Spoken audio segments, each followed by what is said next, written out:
Thank you for joining us, friends. Welcome. Welcome, Lou. How are we doing today? Very good. Episode 114. Can you believe it? 114. I cannot believe it. It's been going on for such a long time. And thank you, friends, for those of you who've been with us throughout. And some of you are listening to every single episode and write to me. And I'm really happy that it's of benefit to those of you who are benefited by it. Hundreds of podcast listens a week, hundreds of listens per week. Yeah, really? That's Yep. good. I don't even look. I don't look because I don't want to know. Right. Truly, I just want to do what I'm doing as I ought to do it, as we prescribe, as our scriptures have prescribed to us. Do what you ought to do without any desire for the fruit. So I'm glad people are listening. I'm glad it's of help to people.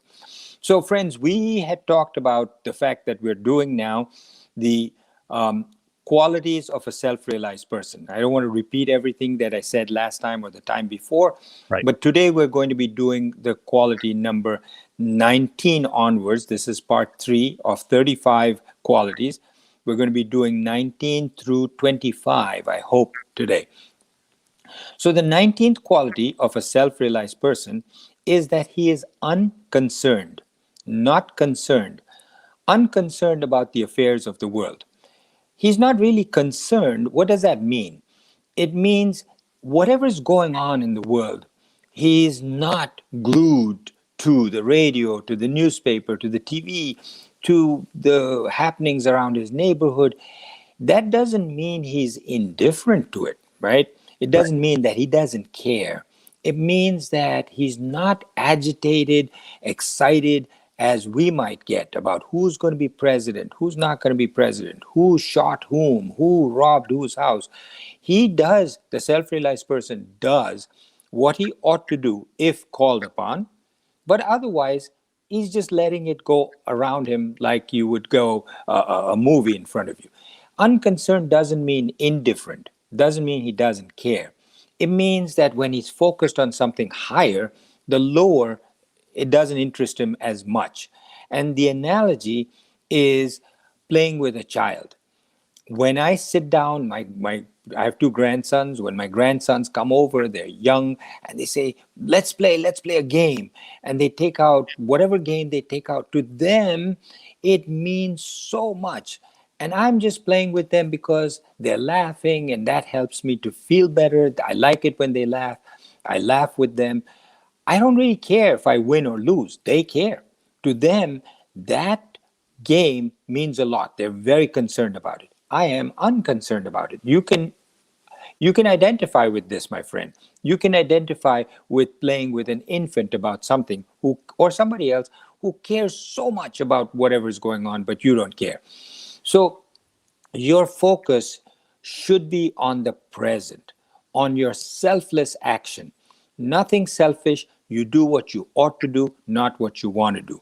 So your mind has these desires, and it's the desires that prevent you from doing selfless action. Let me give you an example.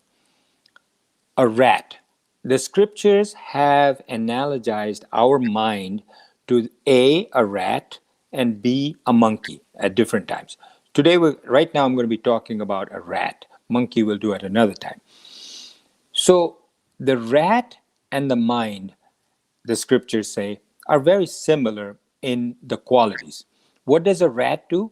It's always restless, always running around, always after food, always wanting some food. It's insatiable. It's never satiated, never satisfied. Once it gets a chunk of something, what does it do? It eats as much as it can eat or wants, and then hides the rest, okay? And then once it hides it, it promptly forgets where it's hidden and goes out running across looking for more, right? We've seen that with squirrels. I don't know about any other part of the world, but here in the North America, especially when the weather starts to go from warm to cold in the fall, the streets, as you're driving, squirrels are running across in front of your car, left and right. And so many of them, what is it called? Dead kill, Lou? Yeah, roadkill. Roadkill. Yeah. Roadkill. Cars just run over these squirrels because they're running so fast across the road. What are they running for? if you realize they've probably got tons and tons of food that they don't even know where they've kept. And in the analogy, our ancient masters, our forefathers, created the symbol of Ganesh. Ganesh is a self realized person, and every aspect of Ganesh has some meaning. But right now, I'm only going to focus on the rat at the feet of Ganesh. The rat is sitting there. You see a statue of Ganesh, and he's got arms blessing you, he's got a trunk. At his feet is a big plate of delicacies, sweets, ladus, they're called in India. And in front of the plate of ladus, desserts, is a rat, a big one, and he's got his hands folded, and his eyes are not looking at the dessert as any other rat would. He's got his eyes raised to look at Ganesh and looking at him as if seeking permission to say, when you say it's okay, I will eat these sweets, or if not, I will not eat them. That signifies that the mind of this self realized soul is asking for permission to fulfill its desires until the intellect of the self realized person says it's okay, the mind's desires are not fulfilled. So, the rat in this instance with the Ganesh is analogized to our mind. Your mind, my mind, all our minds have a desire, many desires. You fulfill your desire and you promptly forget what you got. Either you forget or it becomes less important to you. You now start to look for the next thing that your mind desires. Once you get it, it's meaningless. It's constantly like the rat, running, running, running, running, getting something else, next, next, next. And that, he says, this self realized person is unconcerned. Your mind has to ask the intellect for permission, and because you're unconcerned about what you get, what you don't get, because you're on your way to become self realized. The next quality, number 20, untroubled, without being bothered or troubled. Those of us who have desires, and all of us do, otherwise you'd be in the Himalayas not listening to this. All of us who have desires are worried about fulfilling our desires. Right. We are worried about the past and we are anxious about the future. This is constantly repeated. Worries about the past, anxieties about the future. You say, oh, this happened to me in the past. I hope it doesn't happen again. I'm anxious about the future. I hope I get this. I want it. A self realized person, because he has nothing that he wants other than to be self realized, which he is already, is totally not troubled about the world. So he is untroubled by anything that happened in the past because he sees it as just an illusion, just passing by like a movie. And he's not anxious about anything from the future because he doesn't want anything. He's already got his self realization. A man who focuses on his body, his mind, his intellect is elated when he gets his wish and crashes when he doesn't get his wish. So that's the 20th quality, untroubled. The 21st quality says, a renouncer of all undertaking. Now, this has been confused by some people to mean that a self-realized person doesn't do anything. He renounces all undertaking. No. Yeah. What this means is that a self-realized person does a lot, in fact, a lot more than what you would think. I mean, Buddha and other self-realized people just traveled. They walked, they walked, they walked. Self-realized person generally doesn't stay in one place. The prescription is for a self-realized person to be homeless. We'll come to that. And they only stay in one place maximum 3 nights. And then they move on. Why? Because they don't want to get attached to either place or person. So they keep moving. And if you notice, Buddha, Jesus, they were constantly walking and they had huge throngs of followers behind them. And in the evening, when it came time after supper, before supper, they'd be sitting down and people would ask them questions about the scriptures, about their own problems. And the self-realized person was always working. When he was walking, he'd stop, he'd give blessings, he'd give to perform miracles. All these self-realized people were performed miracles, as we spoke about in the last episode. But They had renounced all the I-ness in that undertaking. So the renouncer of all undertaking doesn't mean he doesn't do things. He doesn't say, I did it. Now, we talked about three parts of I, right? We said Right. I means I am supreme, right? Hmm. I am better than everybody else. I am supreme. Then I, nobody else exists other than me. So if you're driving on the road, you want everybody else to be. And I did this. I'm the doer. I'm the person that did all this. Here, he says, sorry, No problem. I did this is not there. I am the founder of that. I began this. I helped with that. All of that is missing. The self-realized person realized that he did nothing. So for thousands of years, other people have done various things. You may come across a new design, a modern car, or a computer, or software program, or a rocket that's going to outer space somewhere, like Elon Musk. You may say, oh, I did it. But actually, if we talked about this last time too, right? When we talked about Henry Ford who designed the car Right. or the computer software. If you didn't know, your teacher didn't teach you A, B, C, D, you wouldn't even be able to read. So you have lots of people to thank. If there weren't oxygen on this air as you breathe it, you wouldn't be able to do anything. Your work, whatever you do, is just a drop, one drop in a whole ocean. So become humble. Realize that you are nothing in this whole sphere of things. Don't be thinking that you did anything. You're not supreme. You're not alone in this world. There's lots of other people that do this. So you have to have that attitude of humility in this. And then you can renounce all the undertaking that you thought you did. That was that was quality number 21. Then the next verse is the 17th verse in chapter 12. We forget as we're doing this that this is all part of a chapter in the Gita. It's chapter 12. This is verse 17. It talks about quality number 22, 23, 24, and 25. Four qualities in one verse. So quality 22, he does not rejoice. Quality 23, he does not hate. Quality 24, he does not grieve.